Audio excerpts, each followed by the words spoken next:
Batman the Detective #1. Is this a nightmare?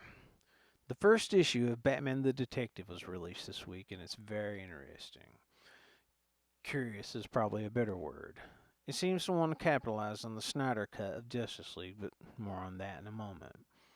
The blurb from the solicitation reads as follows: An epic tale begins that will take Batman on a harrowing, action packed European adventure in a new miniseries by superstar creators Tom Taylor and Andy Kubert with a big exclamation point. So I probably should have read that with a lot more gusto.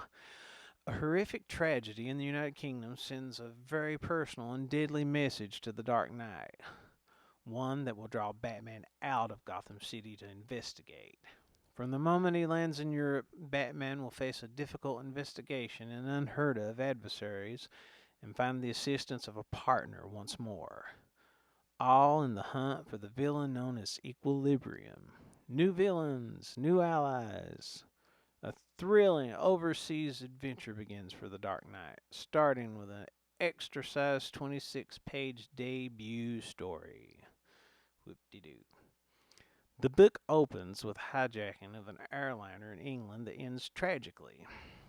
This isn't really a spoiler because it was in the preview they released a couple weeks ago. We then find an older Bruce Wayne, frustrated with life, looking for a change. So he travels to the UK to investigate the crash. Once there, we find Batman immediately in the Knightmare costume from the Justice League film. Before reading the issue, I thought perhaps this was the adult Damian Wayne, first seen in the Batman 666 issue, because the costumes are similar. But Tom Taylor confirmed on Twitter that this is indeed Bruce. It's an odd choice, but I guess they're trying to capitalize on the attention that Justice League is getting.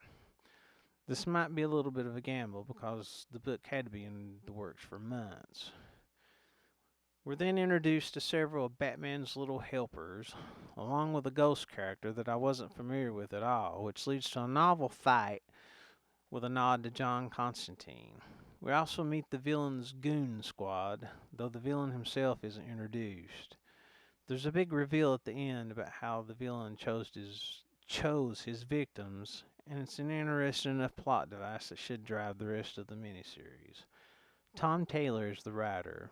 I haven't read a lot of his stuff, but this series gets off to a solid enough start. The draw, no pun intended, is Andy Kubert's art. He inks himself here, which he seems to do every decade or so. His art here is both moody and full of action. I'm a big fan.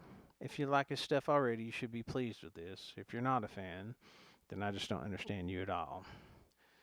The series was originally going to be called Batman the Dark Knight, but it was supposedly changed as to not confuse readers of the new Legends of the Dark Knight series. I don't know. I think an opportunity was missed to call it Batman Knightmare, since that's the look it's trying to evoke.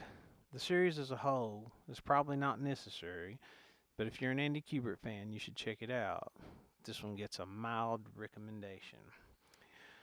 If you want to hear more reviews from me, please take a moment to like and subscribe. Also, ring the bell for notifications. You can also find me on Twitter. I'm just starting out, so these should get better as we go along.